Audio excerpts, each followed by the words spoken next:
So back ecosystem or best network. So let's use a real world analogy. So the most interesting city is the city with the best shops, the best clubs, the best bars, the best living. You know, what is more important? Getting there on a street or having a good home? What do you want? One or the other? I think you need both. The question is, though, that in the old world, and what that was your first slide more or less, we as the carriers were not just giving the infrastructure, but we were also delivering the services, which is the SMS, which is voice, with this data. And we were basically never charging for the infrastructure, we were always charging for the services. And now other services like WhatsApp are eating up SMS revenues. So what we need to learn, and what we already learned, is that everything is more or less data now. And we need to charge like that. So if you look at T-Mobile US, SMS, with any plan you can get, SMS and voice is free, as much as you want. We just charge different packages of data that you want to have on top of that. That's the only difference. So, and now we just got rid of roaming. So if you're a US customer of T-Mobile and you go abroad, we don't give you like roaming tariffs. You just pay the same as you have at home. So I think we already learned that. And so the answer is we need both, but we can't own the whole ecosystem. We have to be good partners with everybody who's out there and who wants to, get to customers. Like most of you who have a startup, they need access to customers. They need a good connectivity. Even if you're Netflix and a multi-billion-dollar company, you still need good connectivity. So I think we need both. And like Stephanie said in her first comment, we all wouldn't be here if not someone would have invested billions in an infrastructure. However, to be a bit provocative, I do think that this industry will shape and evolve dramatically in the next years. I mean, we see the vertical integration. Now it's about device, it's about OS, it's about application. So maybe the next move in your world in the coming months, years, would be to have even more vertical integration. Carriers moving to the OTT world, and they need to diversify, they need to invest, they need maybe to do that outside their boundaries. In a very innovative mode with the VC code mode, and also maybe over-the-top players getting to bandwidth and to connectivity. So this vertical integration is maybe something we will have soon in our business. So Lilach, can the carriers regain the interest of the most creative, smart guys to go and make a difference in their life? I think that every company needs to embrace innovation as part of their daily routine. And you look at the consumer, they're embracing technologies in a faster way than any other brand around the world. So in order for us to regain relevance in a nation, I think there are 3 important steps for every company. The first is actually leveraging innovation all around the company. If you use the concept of crowd wisdom within the organization, you have a lot of people with good ideas, and they will help you produce better products that actually relevant and matter. The second step is actually combining startups within your organization and using their technology, top-of-the-end technology, top-of-the-end user experience, and leverage that in order for you to become a leader in that area. I think that for Leumi, it actually worked for us to engage with local Israeli startups and regain technology, best technology and best user experience that we can get. And I think the third bullet is on the concept of incubation. If you take a company within the company, like a small one, a small team, and you get them the right kind of effort, the right kind of personnel, the right kind of budget, they will regain innovation that actually will disrupt the disruptive technologies. You can look on MasterCard, for example. MasterCard is a dinosaur. It's a very, very big company. So they knew that they have to do things differently. I'm talking about MasterCard Global. So they created innovation centers all around the world with the right kind of budget, personnel, procedures, and so on. And they have created innovation that can actually disrupt technologies. And they're looking forward on that. And I think that companies that will embrace those 3 steps can do things that normally they could never have done. So we have to think differently, we have to embrace the change, and it's relevant for everybody, not just the carriers or payments or so on. Well, I mean, I think that the business model, the traditional carrier business model was consumer services, communication services. My feeling is that's kind of gone away, and communications are a commodity, and the innovation and the services that most people, consumers are using, are provided more by Facebook for social communication, or WhatsApp and Skypes of the world. And I feel that innovation battle is largely lost. And again, it depends on what the carrier objectives are. I mean, the metered usage business model, which it feels to me that's the way it's going, is kind of more of that of a utility company. So, you know, we all depend on electricity, we all depend on water, and we pay based on how much we use, and that feels like where we're going in the carrier world. I think for true business model innovation requires disruption that is very unique. Not many people do it. I mean, you only have to look at how difficult it is for even companies like Google, companies like Microsoft. You take cloud storage as an example.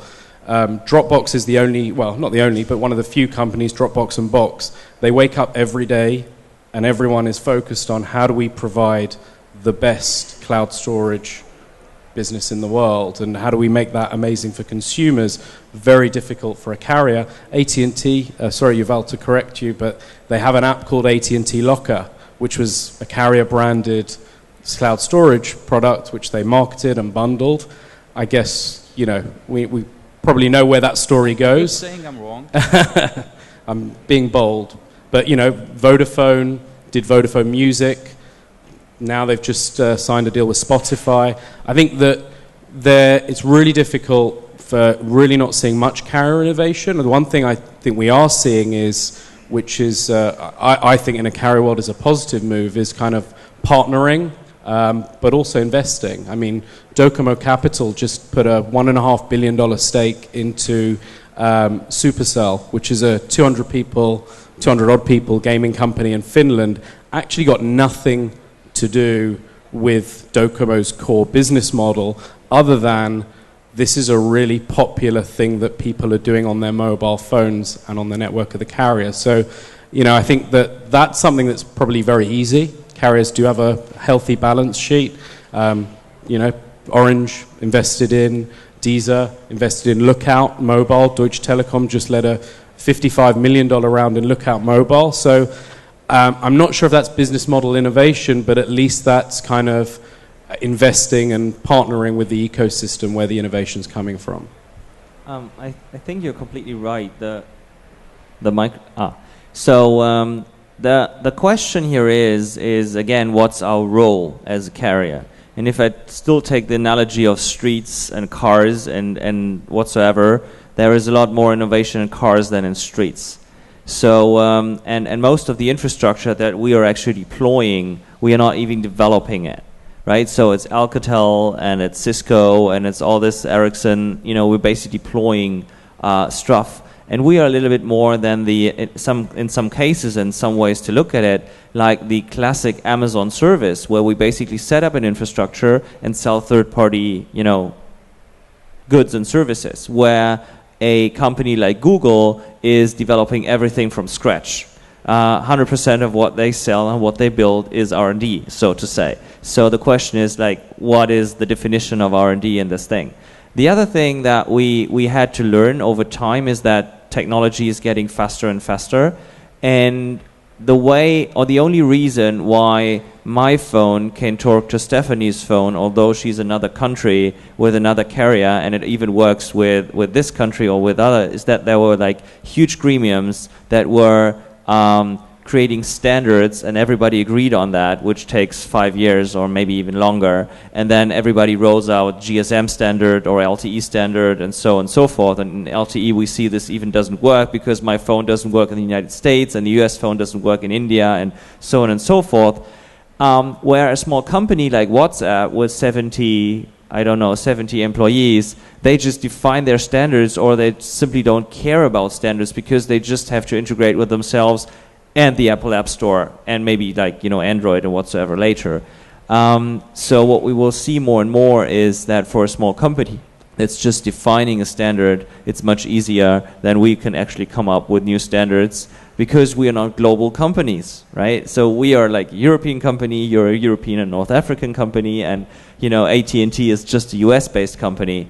So so those challenges are definitely there, and even in streets you see some drive left, some drive right. If I may say, there's really two points raised by this question about the carriers surviving in this OTT world. It's really the question of the diversification, and again, there won't be a solid carrier business if carriers are not able to embrace the over-the-top diversification. Some of them have been doing it very well. I mean, SoftBank, Singtel. We do think at Orange that we have also some very good practice with Deezer. Not only we made the services, we invented the services, but also we invested into the company, and then we take back the money as part of this investment. Same with Dailymotion. But it means that it's totally different mindsets. It's not developing yourself, your technology with the research and development team. It's leveraging outsourced company to become your innovation hub. And this is also why we're here. I mean, because I think more and more for carriers, it would be very critical to be able to spot the right company and to have them developing themselves and giving access to their marketing customer base. This is maybe the new role for the carriers. And second point is that what we're living as a carrier is the same for every type of industry. It means that the corporate world maybe is not the place where you will have innovation tomorrow. It will be done by small startups, agile team, with a much more quick development circus. So this is exactly what we have to do if we want to be tomorrow the Kodak of the world. I mean, Kodak used to be the best in the world, and now they're no more there. And there's so many companies, traditional sector, that are eating by the digital revolution because it changed the way you work, and it changed the way you access to innovation within your own companies. And with the user, of course, accessing to those innovations that you can't push anymore. Thank you. Last question on my side before we open it to the floor. So what is the answer to Google? They're going to build an infrastructure, allow everybody to talk on whatever thing, don't care about your standards, they just go and give it to you at a third of the price per subscriber than Verizon does. What do we do? So I think there are like two big challenges here. The first challenge is if Google wants to build fiber in Kansas City, they just start from scratch, right? So they just buy what they need, dig it into the ground, do it. We face actually a different scenario where we have different regulation, right? Google is completely differently regulated than a telco, first thing. Second thing is we have a larger legacy here. But what we are already doing is, for example, I think just a few weeks ago, we conducted once in a lifetime, once in history test of a long haul transmission of super high speed data with 100 gigabit over normal Ethernet without any, standards, where even the hacker community said, wow, you took all away the clutter of the Cisco routers and also and so forth, where we actually took a normal fiber connection from Croatia to Frankfurt, I think, and we actually demonstrated that in a mixed network, without any middleware, without anything, we can actually distribute huge amounts of data. Those are the first steps, basically, to regain competitiveness in a world where actually an attacker basically comes with a completely different business model. The answer is pretty simple. Either we can cope with that and learn with that, or we don't. And I'm not sure that Google really wants to take over the infrastructure. Why is that? Because what they are always doing, for example, with the first Android phone or with the first tablet or whatsoever, they basically create the prototype for a type of product to show the world this is possible with it. And the same they did in Kansas City, and In other cities, it's now happening, but it's not done by Google. So basically, they demonstrate what you can do with that. So I'm not sure if actually Google wants to take over the infrastructure, but we have to be as good. I've got a slightly different view on that. I do think that the Google, the Apple at some point will go for network, for connectivity, because it's going to be cheaper and cheaper to provide network connectivity. So it means also that the hard challenge for carriers, like all the traditional companies in the traditional sectors, is to be able to innovate, not only in terms of technical innovation, but also marketing, but also organizational innovation, so as to sustain models where you need far less people to do the same things, because the digital allow you to be very lean and so to be very competitive in price. So this is the big question for carriers. How do you adapt your cost structure to be able to cope with new players that are very lean? Whereas you are stuck in some countries with a lot of people that you have to make evolve. So this is where, I mean, diversification and maybe building that outside your traditional base is the best way to do it. I mean, I would argue that a technology that enables someone to pay lower bills in bandwidth, have faster connections, should be something you should be doing to improve your product for customers. Honestly, Onovo, it's bright. Well done. Carrier should have done it. You know, I'm not quite sure if everybody's network is the same. You know, actually our companies are no good examples because we are friends. But actually we see this in Germany, that there is a big race for being the best network. And for example, we have this example of T-Mobile in the United States, where they were number 4 and they were losing subscribers, I think, for 14 consecutive quarters. And then they rolled out, in a huge effort, one of the largest LTE networks, which you wouldn't expect from number 4. And actually AT&T and Verizon was looking like, what's going on here? The thing is, we had to invest anyway, so we just did it right. And now we are gaining about 700 to 800,000 customers per quarter. And network quality is actually important, because now, like you said, the voice portion is just very small, where you can say, you know, I have voice almost everywhere, but if you don't have 3G or LTE, all these new nice services, like you want to watch YouTube or want to surf on Facebook and want to send videos and pictures, just don't work. But coming back to the efficiency thing that Stephanie said is, if you look at WhatsApp, they send, I don't know, a few billion messages a day with 70 people and cost almost nothing, which is exactly or more or less the same amount of messages that we as carriers send over SMS with, I don't know, 10,000s of people and infrastructure that's much more expensive to deliver the same service. So actually, there is a decline in the willingness to pay for customers for certain services. And the question is, what is still a efficient way to produce these services? And there's a big challenge, and we will see where it's going. So one thing, like one observation I have is that, you know, big companies, whether they're carriers or whether they're Google, Microsoft, Cisco, big companies mostly recognize that there's always going to be innovation and innovation velocity outside.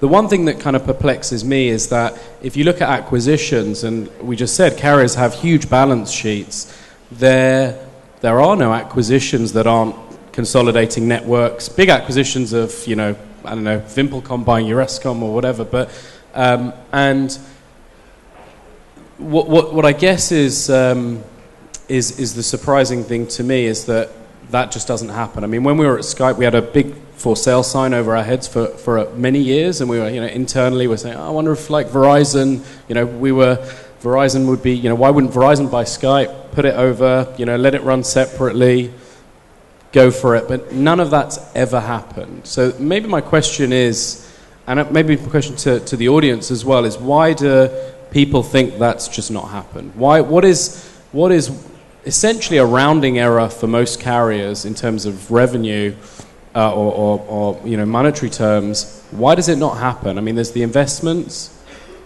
Thank you very much.